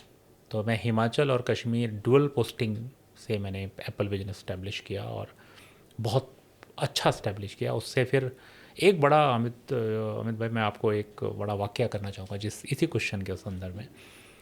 तो हमारी एक कंपनी थी पुरानी जिसमें हम काम करते थे, तो उसमें उन्होंने बोला कि हम पाकिस्तान में बिजनेस इस्टेब्लिश करना चाहते हैं। तो उन्होंने पाकिस्तान में बिजनेस स्टार्ट किया और 2 साल में वो बिजनेस इतना फेल हो गया और मिजरेबली फेल हो गया। तो वो ऑलमोस्ट बाइंड अप स्टेज पे आ गए कि इसको बाइंड अप करते हैं। तो अचानक उस कंपनी के जो सीईओ थे उस समय, तो उन्होंने बोला कि एक काम करते हैं, बाइंड अप तो कर ही रहे हैं और अब तो डिसीज़न हो ही गया है, तो अमित नॉर्मली हरियाणा, पंजाब, हिमाचल, कश्मीर में काम कर रहा है, वो ज्योग्राफी पाकिस्तान जैसी है और उसको मैंने सुना है, उसका स्टाइल देखा है, तो उसको ट्राई करते हैं। फेल तो हो ही चुके हैं, तो मुझे भेजा लेट्स हैव गया। A chance. हाँ, तो ये बात 2004 की है, उसी समय मेरी शादी फिक्स हुई थी और बड़ा माहौल हो गया, परिवार से भी आक्रोश आया कि भाई जाना है तो पाकिस्तान ही क्यों जाना है। और उस समय रिश्ते भी उतने अच्छे नहीं थे, फ्लाइट और वो सब बड़ी दिक्कत थी, आतंकवाद पूरा था कश्मीर में और ऊपर से मैं कश्मीर में काम कर रहा था, तो वही एक बड़ा आक्रोश था घर में, ऊपर से अब तुम पाकिस्तान भी जाओगे। तो बट मैंने एक्सेप्ट किया क्योंकि जिद तो जिद है और हम तो वही लेते आए हैं जो लोग मना करते आए हैं। तो हमने कहा ठीक है, हम पाकिस्तान जाएंगे। आप ज़्यादा प्रशंसा तो नहीं करूँगा मैं अपनी, लेकिन 4 विज़िट हुई मेरी और जिसमें विज़िट भी एक ऐसा नहीं थी, 20-20, 25-25 दिन, एक एक महीना की विज़िट थी। तो पहली 2 विज़िट में जो अभी मैं आपके उस पे की इंडस्ट्री कैसे जाने, वो विज़िट में कुछ नहीं हुआ। तो मैनेजमेंट में और एक हमेशा कॉर्पोरेट एक पॉलिटिक्स और हर जगह होता है कि ये कुछ नहीं कर पाएगा, अननेसेसरी मज़ा ही कर रहा है और सब है। तो 3rd विज़िट में पहला ऑर्डर आया और वो ऑर्डर भी बड़ा 50% मेंटेलिटी से आया था और वो कंपनी मैं ले सकता हूँ नाम, पाकिस्तान में जाफ़र ब्रदर्स, स्टिल मुझे याद है। तो उस कंपनी में थी, तो उस कंपनी के जो लोग थे वो बड़े खुश थे, कह रहे यार आप सर डिस्ट्रीब्यूटर की दुकान पे भी नहीं जा रहे हो आप, और आप मेनली फार्मर और यूनिवर्सिटी में घूम रहे हो।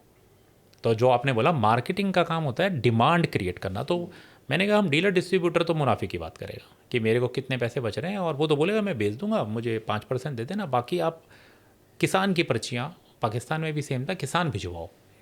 तो हमने कहा हम डील दुकान पे बाद में जाएंगे, दुकान वाले अपने हाथ में, हम पहले जाएंगे यूनिवर्सिटी में और पहले जाएंगे हम किसान के पास। तो वहाँ पर क्या है, किसान ऐसे छोटे नहीं है, वहाँ पर अभी तक वो वैसा ही सिस्टम है जैसे हमारे पहले भारत में था कि गांव में एक ही के पास सारी ज़मीन होती थी और बाकी गांव के लोग उसके मुलाजिम लेबर। होते थे, हाँ लेबर होते थे। तो हम उनसे मिले और जमींदारी प्रथा अभी भी वहाँ पे हाँ है। वो अभी भी है, और हमने वहाँ डेमो लगवाए और पूरे डेमो लगवाए, रिजल्ट दिखाए, टेस्टिमोनी बनाए। और इसको मैं संक्षिप्त में बताऊंगा समरी में कि 4th में मेरा एक बड़ा अच्छा था, ऑर्डर लगने शुरू हो गए। तो एज ए कॉर्पोरेट पॉलिटिक्स में डिसीज़न हुआ मुंबई में कि अब अमित को नहीं भेजते, अमित ने तो अच्छा काम किया, अब कुछ और लोगों को जो हमेशा चहेते होते हैं लोगों के, तो उनको भेजते हैं। तो मेरे लिए एक बहुत बड़ा प्राउड मोमेंट था। वहाँ से एक मेल आता है और वहाँ से मेल आता है कि अगर आपको भेजना ही है तो प्लीज़ सेंड अमित, नहीं तो उसने इतना हमारी टीमों को, हमारी मार्केटिंग टीम को, हेड ऑफिस और फील्ड को इतना परफेक्ट कर दिया है, ज़रूरत ही नहीं है किसी की। एंड नाउ प्राउडली से आज पाकिस्तान में बहुत अच्छा उस कंपनी का बिजनेस है। उससे मुझे भी ऐसा नहीं है कि मुझे फ़ायदा नहीं हुआ, मेरे को हेड ऑफिस आने का मौका मिला और न्योता मिला कि आप हेड ऑफिस ज्वाइन करो। मैंने हेड ऑफिस ज्वाइन किया और उस वक्त मुझे लगा कि हेड ऑफिस क्यों आना चाहिए, बट अब आप देख रहे हैं, मैं अब आप मुझे अच्छे से जानते हैं। तो प्रोडक्ट को इस्टेब्लिश करना, मार्केट इस्टेब्लिशमेंट नए प्रोडक्ट को लॉन्च करना, उसका प्रॉपर प्रोडक्ट लाइफ साइकिल को लास्ट तक मेंटेन करना, कैसे उस नए प्रोडक्ट को मार्केट में प्रॉपर बना के रखें विद द प्रॉपर प्रॉफिटेबिलिटी। मुझे लगता है कि ये एक बड़ा अचीवमेंट है जो इंडस्ट्री शायद याद रखेगी। वैसे मैं ये क्वेश्चन पूछने वाला था, आपने उसका जवाब पहले ही से दे दिया कि क्या चैलेंजेस एंड अपॉर्चुनिटी रहती हैं, right. This is one of your success story you have told. Tell me one thing, जो आपने कहा जो हिस्ट्री याद रखेगी, एक ऐसा फेलियर जो आप याद रखते हैं और आप उसको दोहराना नहीं चाहते। ये मेरे मार्केटिंग कैरियर का सबसे बड़ा वाक्य आपने याद दिला दिया। मैं नया नया प्रोडक्ट मैनेजर बना था 2008 और 9 में, और जिस प्रोडक्ट के लिए मुझे चुना गया था वो फर्स्ट टाइम लॉन्च हो रहा था, और मैंने उसमें उस वक्त मेरे को 8 से 9 साल का एक्सपीरियंस था, और मैंने उस पूरे एक्सपीरियंस और ऊपर से इंसेक्टिसाइड, ऊपर से मैं एंटोमोलॉजिस्ट, तो मैंने अपने पूरे ज्ञान के साथ में उसके जो सारी स्ट्रेटजी प्रोडक्ट की बनाई, वो मैं आपको ऐसा बताने चाहूँगा कि इंडस्ट्री में वो मिसाल है आज भी उस प्रोडक्ट की पैकेजिंग। आज भी लोग उस प्रोडक्ट के डब्बे को देखते हैं तो वो मेरे लिए एक बड़ा सक्सेस स्टोरी है। लोग याद रखते हैं कि अमित ने डिज़ाइन किया था, और उसके प्रमोशनल इनपुट। तो पॉजिटिव से मैं उस क्वेश्चन की तरफ जा रहा हूँ, और उसकी हाइप उस प्रोडक्ट की इतना किया गया था कि वो एक जैपनीज़ कंपनी को बिलोंग करता था, और ये अपनी जो कंपनी थी सब ने मुझे सपोर्ट किया, और इतना अप्रिशिएट उसकी प्रोडक्ट की प्रेजेंटेशन, प्लानिंग, प्राइसिंग, जो 7 P's होते हैं, ऑल 7 P पे वो प्रॉपर गुजर रहा था। Product, price, place, promotion, process, physical evidence and आप जितनी नाम ले बात सकते करते हैं हैं। प्रोडक्ट का। हाँ, तो प्रोडक्ट था डेनोटिफ्रॉन। तो उस प्रोडक्ट का ब्रांड था टोकन, और टोकन में अगर आप देखेंगे तो उस समय छाता होता था उसके ऊपर। पहली बार ऐसा कोई प्रोडक्ट आया है कि लोग नॉर्मली एक ढक्कन टोपी बनाते थे, उसमें एक अम्ब्रेला था और एक अच्छी बॉटल के शेप में वो डिज़ाइन हुआ था। जबकि पहले मेरी कंपनी ने भी उसको कहा था कि ये डिज़ाइन क्यों नेसेसरी बनाना है, तो बहुत हिट हुआ था और काफ़ी इंडस्ट्री से कॉल आए। वो प्रोडक्ट लॉन्च होता है, अभी भी याद है, जून 2012 में, और वो हमने कॉटन में, और स्पेशली उस समय, सॉरी कॉटन में नहीं, उस समय हमने राइस में, पैडी में, ब्राउन प्लांट होपर के ऊपर लॉन्च किया, और इस उम्मीद से किया कि हम अब बादशाह बन जाएंगे।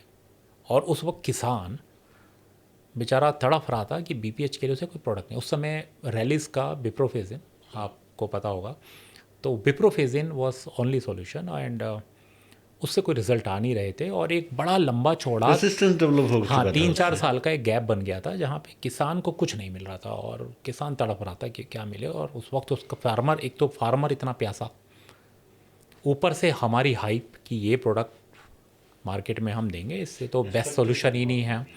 अब प्रोडक्ट लॉन्च होता है, और लॉन्च होते ही आप यकीन करें, और उसका सबसे बड़ा जो मार्केट है, वो जो सबसे पहले आज इंडिया में बीपीएच आता है, वो कर्नाटका में एक मार्केट है गंगावती, जिसको मैं खुद personally BPH, brown plant hopper जो राइस में लगता है, उसकी यूनिवर्सिटी बोलता हूँ कि अगर वो प्रोडक्ट वहाँ सक्सेस हो गया तो आप पूरे इंडिया में बीट नहीं कर सकता उस प्रोडक्ट को। तो वहाँ हमने लॉन्च किया, और उस वक्त एक और कंडीशन आ गई कि बीपीएच के लिए बड़ी फेवरेबल कंडीशन थी। जो नॉर्मल बीपीएच का ईटीएल 15-20 होता है, तो बीपीएच 200-250 तक जाता है। उस वक्त वो 2,500-3 हज़ार पर पौधा, पर हिल बोलते हैं, उतना बीपीएच की पॉपुलेशन थी। उस कंडीशन में प्रोडक्ट लॉन्च किया जाता है। जैसी हमारी प्रैक्टिस है हमारे मार्केट की कि ये तो नया प्रोडक्ट है, तो उसको रामबाण मार दिया गया, और इसको तो तब डालेंगे जब कंडीशन अनफेवरेबल हो जाएंगी और किसान को कुछ नहीं मिलेगा। तो वो पोजीशनिंग ऐसी नहीं थी, पोजीशनिंग बड़ी सही थी। पोजीशनिंग थी कि जैसे ही बीपीएच शुरू हो, 5-6 बीपीएच आपको दिखने लगे पर पौधा, तब को आपको डालना है, मतलब वही 40 से 50 दिन की अवस्था पे। लेकिन हम भी मार्केटिंग में एक प्राउड फील कर रहे थे कि हम ऐसा प्रोडक्ट ला रहे हैं, तो हमने भी उस चीज़ को कंट्रोल नहीं किया। और मार्केट में जो हमारी टीम थी, मैंने बोला 40-50 दिन पे डालना है, 5-6 पर है। हमारी टीम ने बोला कि अरे ये तो वर्ल्ड का नंबर 1 प्रोडक्ट है, तो आप कभी भी डालो। उसने बोला कभी भी डालो, ये चाइनीज़ विस्परिंग है। फिर ट्रेड और डीलर ने बोला ये तो डालना ही नहीं है शुरू में, ये तो तब डालना है जब 2000 बीपीएच, इससे नीचे तो कम्युनिकेशन बहुत डिफर हो गया। और डीलर डिस्ट्रीब्यूटर ने यहाँ तक बोलना शुरू कर दिया, इतनी हाइप क्रिएट हो गई कि आप अपने खेत में डालोगे तो हो सकता है 10-20% पड़ोसी के खेत में भी कंट्रोल हो जाए जहाँ नहीं डला है। और प्रोडक्ट मिजरेबली फेल हुआ। इतना फेल हुआ कि मुझे बताते हुए कोई शर्म महसूस नहीं हो रही कि कई जगह हमें भागना पड़ा। और किसानों ने आक्रोश किए, उस यहाँ तक कि एग्रीकल्चर डिपार्टमेंट तक उसकी चीज़ पहुँची। इसी प्रोडक्ट का मैंने पहले नाम नहीं लिया था, यही प्रोडक्ट था। और मैं 25 से 30 दिन तक खेतों में पूरे, मतलब शॉर्ट पहन के, और खेतों से हम निकलते ही नहीं थे, सिर्फ हमारा काम था कंप्लेंट अटेंड करना। बट उस कंपनी में एक अच्छा था कि हमें भागना नहीं है, हमें किसानों के साथ रहना है, हमें सारी सारी कंप्लेंट अटेंड करनी है। जहाँ एक डब्बा भी गया है वहाँ जाना है। हम वहाँ जाते थे और सारी कंप्लेंट अटेंड करते थे। इसी को मैं पहले वाले, जब हमने शुरू किया था अपना पॉडकास्ट, तो उसमें मैंने एक वाक्य बोला था, तब नाम नहीं लिया था, कि मैं बड़ा परेशान होके, नेल्लौर मार्केट है आंध्रा में, वहाँ बैठा हुआ था और वहाँ पर डेमो लगा था और डेमो में रिज़ल्ट नहीं आ रहे थे। तो वहीं पर ही किसान के पिताजी ने मेरे को बोला कि तुम्हारा प्रोडक्ट बहुत अच्छा है। सिर्फ उस समय मुझे याद है डोज थी 60 ग्राम, आप इसको 100 ग्राम डोज करो, और आपका जो पर्चे पे लिखा है 40 से 50 दिन, इसको ज़रा रिग्रेसली फॉलो करो। और उसने बोला, एक मुझे आज भी याद है, उन्होंने बोला एक ये ज़रूर लाइन डालो कि जब भी ब्राउन प्लांट हॉपर 100-200 से ऊपर हो जाए तो नहीं डालना है, कच्चे लालच में मत पड़ो, डू डोंट्स को फर्म करो। मुझे उतना अच्छा नहीं लगा, मैं वापस आया, डेमो लगवाए, पूरी टीम के साथ अलग अलग जोन में इंडिया में सबके साथ ब्रेनस्टॉर्म किया। ये पॉइंट ये नहीं बताया किसने बताया, बट ये पॉइंट को घुमा फिरा के लोगों से टेस्ट किया, साइंटिस्ट से टेस्ट किया, रीपोजिशन किया। सेम रबी जब खरीफ के बाद आया, पार्शली मीडियम लेवल पे हिट हुआ, और 2013 के बाद वापस नहीं मुड़ना देखना पड़ा, 200 करोड़ CR टच हुआ। तो ये एक जो बड़ा फेलियर है, जिसको मैं मानता हूँ कि as a product manager, as a marketing person, मेरे कैरियर का सबसे बड़ा फेलियर है। लेकिन is a turn around strategy, कैसे आप अपने फेलियर को सक्सेस करते हैं। और इसी पॉडकास्ट के माध्यम से मैं बोलना चाहता हूँ, सारे फार्मर के फीडबैक, लॉन्च होने से पहले सारे डेमोस्ट्रेशन के फीडबैक, छोटे से छोटा निगेटिव कलेक्ट करो, पॉजिटिव नहीं। अगर आप ये निगेटिव, सारे पॉजिटिव निगेटिव फीडबैक कलेक्ट करके ब्रेनस्टॉर्म करते हैं, तो प्रोडक्ट को हिट होने से कोई नहीं रोक सकता। मतलब वो कहावत बिल्कुल सही है कि हमारे इंडस्ट्री में ये क्या कहना है ये फ़र्क नहीं पड़ता, क्या नहीं कहना है ये मायने रखता है। तो कम्युनिकेशन कितना एक स्ट्रॉन्ग है और आपका कंट्रोल कितना है। कम्युनिकेशन पे कितना है, तो ये जनरली होता है कि हम कुछ और बोलते हैं, सेल्स टीम कुछ और बोलते हैं। ऐसा जनरल प्रैक्टिस फॉर एग्रीकल्चर, हम बोल देते हैं कि इसको 100 ग्राम डालना है, वो डीलर सेल्स वाला ज़्यादा बेचने के चक्कर में। It's not the every one practice, but कहीं कहीं ऐसा भी होता है। इसमें एक और लाइन ऐड करता हूँ। कई बार हम 100 ग्राम रिकमेंड करते हैं, उसकी मान लीजिए कॉस्ट आ रही है 1500 रुपये एकड़, तो सेल्स वाला कहता है मेरे को टारगेट अचीव करना है, तो वो 100 ग्राम का 50 ग्राम डालता है कि मेरे तो एकड़ में बराबर बैठ रहा है, माल बिकता है, रिजल्ट आते नहीं।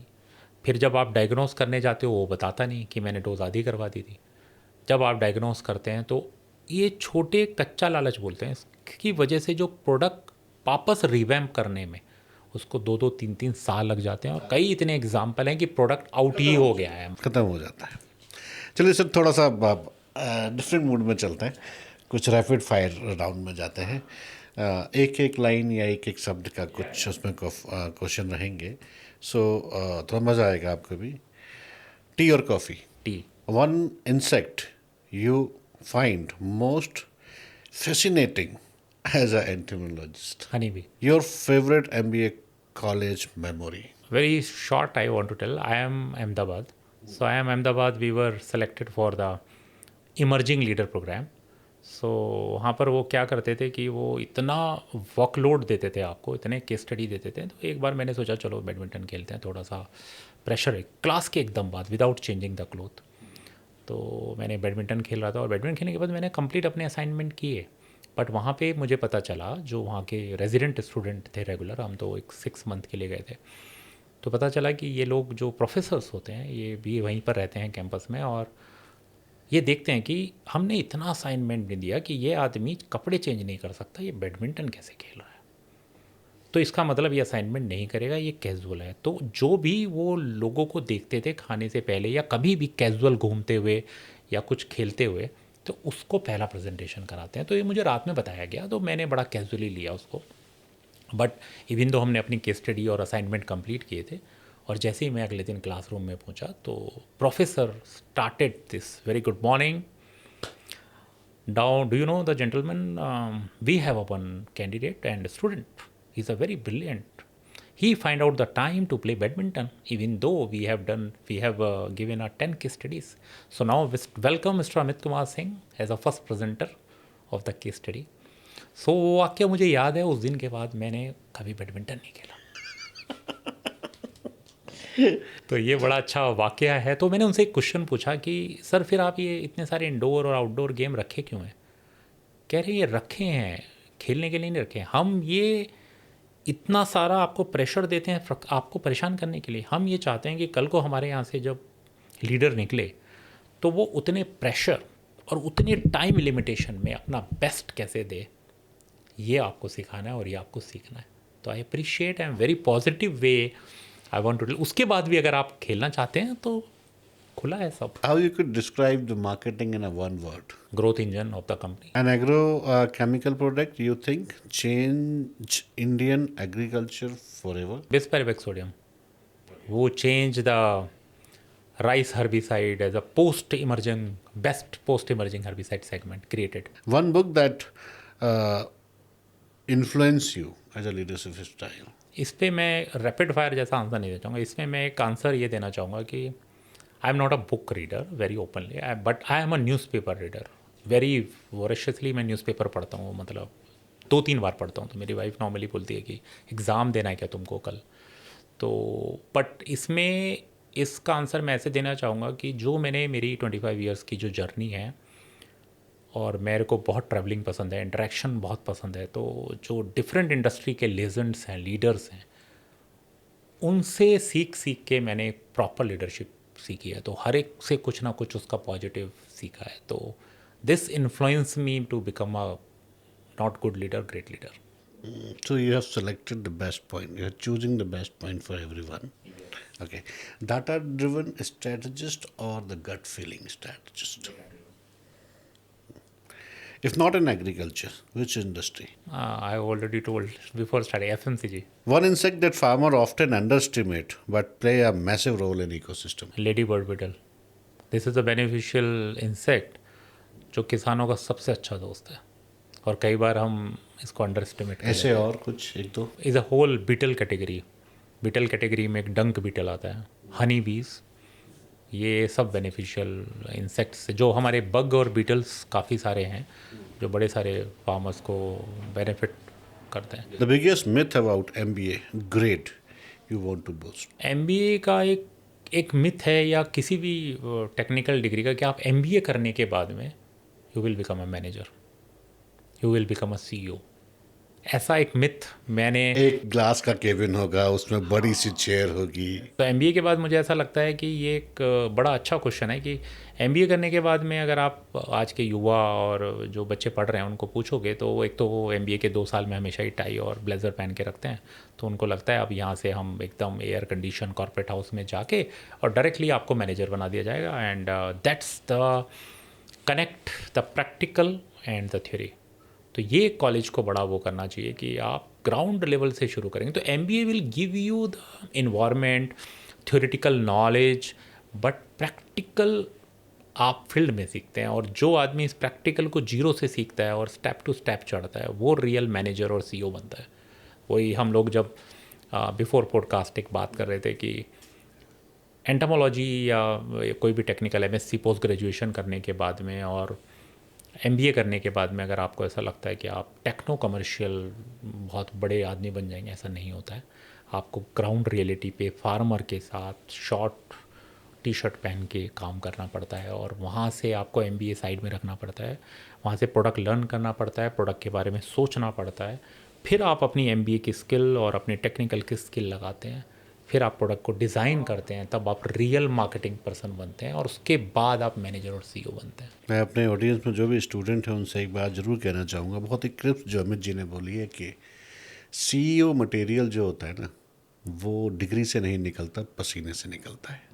तो जितना ग्राउंडेड रहेगा वो उतना अच्छा एक अच्छा लीडर और एक अच्छा मैनेजर बनेगा. A marketing jargon you strictly dislike.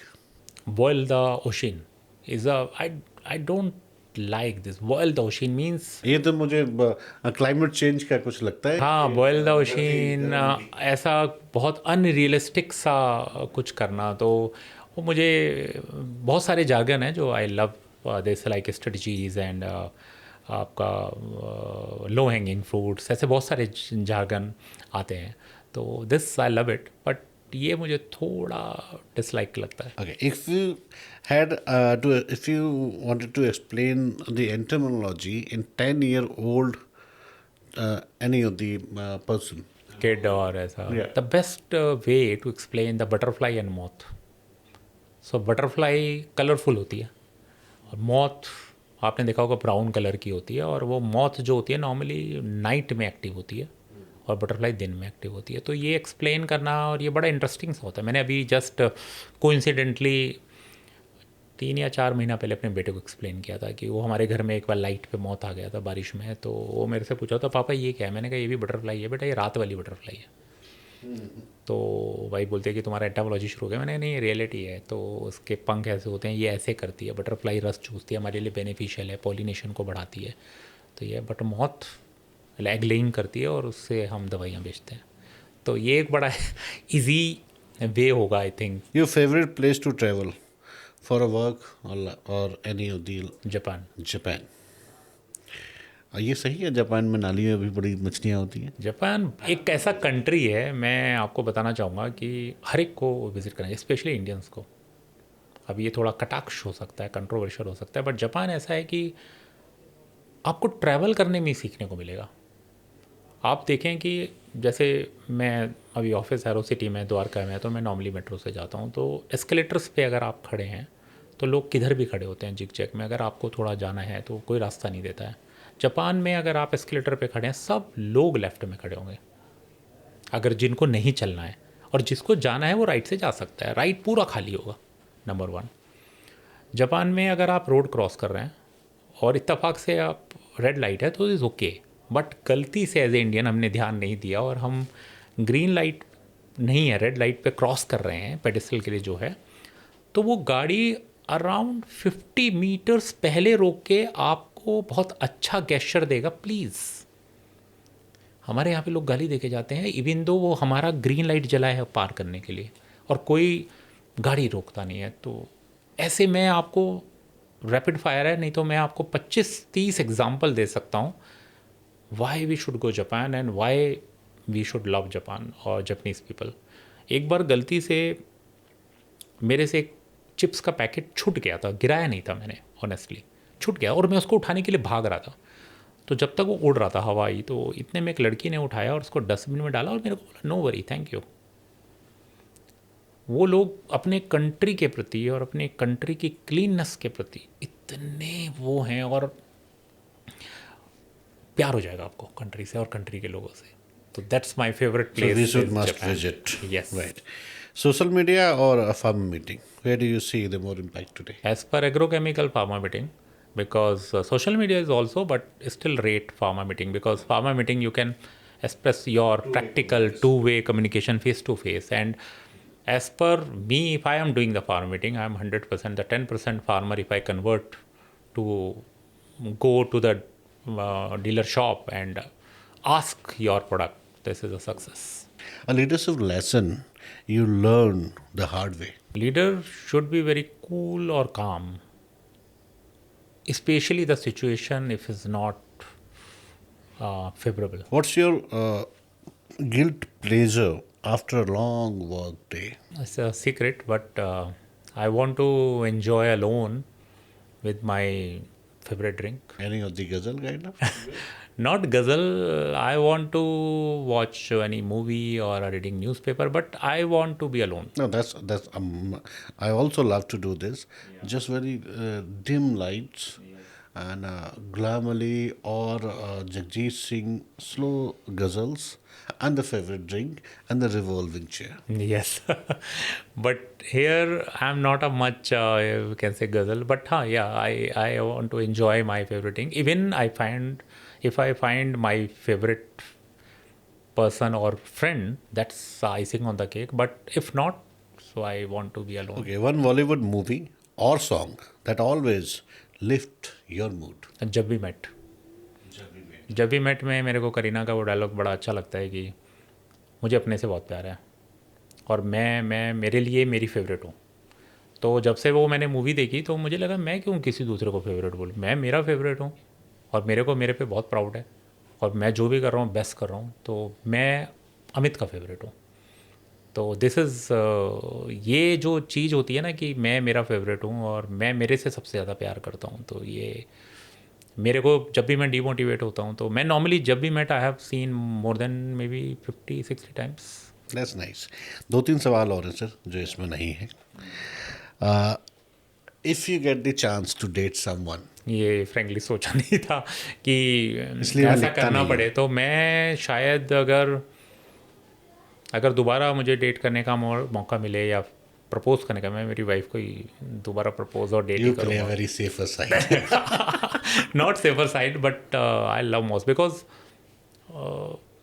वो एक ऐसी शख्सियत है। ऐसा नहीं है कि मैं बड़े पॉडकास्ट पे भी बड़ा ओपनली बोल रहा हूँ कि ऐसा नहीं है कि वो पॉडकास्ट वो भी देखेगी और वो सोचेगी और इम्प्रेस होगी, नहीं, बट एक चीज़ है कि वो मेरे को समझती है और किसी भी कंडीशन में मेरे साथ रहती है। तो वो इसीलिए मुझे नहीं लगता कि मैं बहुत बड़ा ओपनली बोलता हूँ, बहुत टफ पर्सन हूँ मैं और बहुत सारी चीज़ें हैं मेरे अंदर, तो शी इज़ माई फेवरेट और मैं उसको ही अगर आपकी लाइफ पे कोई मूवी बनाई जाए, then who will play Amit? मुझे लगता है सबसे सही पर्सन तो सुशांत सिंह होने चाहिए थे, बट अब वो इस दुनिया में नहीं है। और अगर इसके अलावा अगर कोई कर सकता है तो मेरे हिसाब से Shahid Kapoor is the right and what person. Will be the name of that movie? Difficult question है, but maybe Amit is the right name of the movie. और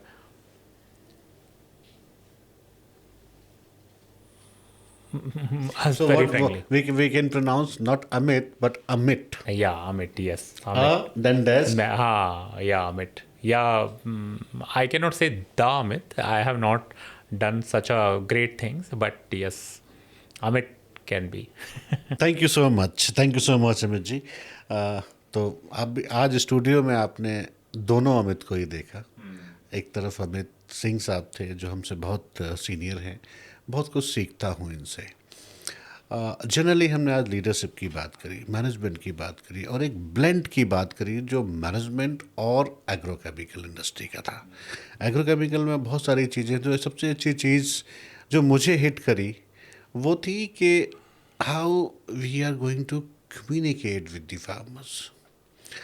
जनरली जब हम खेत में जाते हैं ना, तो हम अपने आप को बहुत सुपीरियर समझते हैं कि I am the manager, I am the scientist और आई एम फलाना ढिमकाना। तो जो आई एम जो एक वर्ड होता है ना, वो हमें शायद फार्मर के साथ कनेक्ट करने नहीं देता। तो अगर आप कल के दिन फील्ड में जा रहे हों तो आई एम को घर पे रख के जाएँ, ये सोच के जाएं कि आप कुछ सीखने जा रहे हैं उस फील्ड में। क्योंकि जो वो किसान है, वो आज के ज़माने का जो किसान है वो शायद वैज्ञानिकों से भी 2 कदम आगे है। वो आपको कुछ ना कुछ सिखाएगा ज़रूर। और जो भी आपसे बात कर रहे हैं वो बहुत ही क्रिस्टल एंड क्लियर रखें, क्योंकि वो लोग जो है ना, जो किसान हैं, वो दिल के बहुत साफ़ होते हैं। एक्चुअली वो दिमाग से नहीं सोचते। दिक्कत उनके साथ वही है। हम शायद दिमाग से सोचेंगे, हम जाएंगे तो धंधे की बात सोचेंगे, कितना सामान बिकना है, कितना नहीं बिकना है, ये सब सोचेंगे। पर वो आदमी जो वहाँ बैठा हुआ है ना, वो दिल से सोचेगा, वो दिमाग से नहीं सोचेगा। तो अगर आप भी उसके साथ दिल से सोचेंगे तो दोनों की केमिस्ट्री अच्छी बनेगी और मार्केट में कम्युनिकेशन आप उससे दिल से कम्युनिकेट भी कर पाएंगे।